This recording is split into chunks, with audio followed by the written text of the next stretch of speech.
Good day and welcome. I'll be answering JAMB 2015 Mathematics Past Question 37.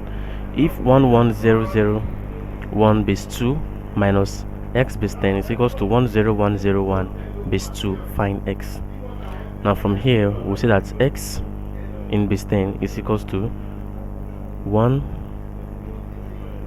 x in base 10 now equals to 11001 base 2 minus 10101 base 2.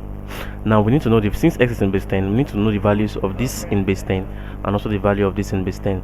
So we have to convert this to base 10. Now converting this to base 10, we'll have 10110001 in base 2. Now I want to convert it to base 10. So we have 0, 1, 2, 3, 4, 5. So this is equals to 1 times 2 raised to the power of 5 plus 1 times 2 raised to the power of 4 plus 0 times 2 raised to the power of 3 plus 0 times 2 raised to the power of 2 plus 0 times 2 raised to the power of 1, then plus 1 times 2 raised to the power of 0.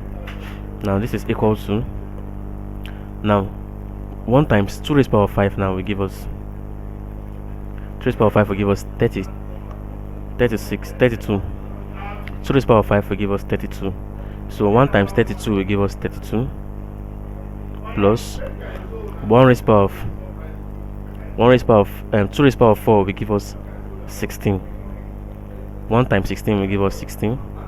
Then 2 raised to the power of 3 will give us 8 times 0 is 0. 2 raised to the power of 2 will give us 4 times 0 is 0. 2 raised to the power of 1 will give us 2 times 0 is 0. Then 2 raised to the power of 0 will give us 1. 1 times 1 is give us 1, so plus 1.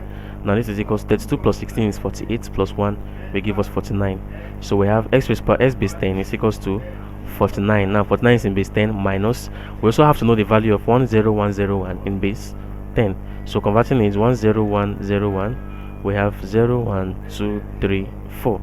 And this is equals to 1 times 2 raised to the power of 4 plus 0 times 2 raised to the power of 3 plus 1 times 2 raised to the power of 2 plus 0 times 2 raised to the power of 1 plus 1 times 2 raised to the power of 0. 2 raised to the power of 4 will give us 16. 1 times 16 will give us 16 plus 2 raised to the power of 3 will give us 8 times 0 is 0. 2 times 2 raised to the power of 2 is 4 times 1 will give us 4. Then 2 raised to the power of 1 is 2 times 0 is 0. Then 2 raised to the power of 0 is 1 times 1 will give us 1. So 16 plus 4 will give us 20 plus 1 will give us 21. So this is equals to 21 in base 10. So x raised to base 10 is equals to 49 in base 10 minus 21 in base 10, and that is equals to 28 in base 10. So x is equals to 28, and that is option A. Thank you, and ensure to subscribe to the channel for more videos and past questions.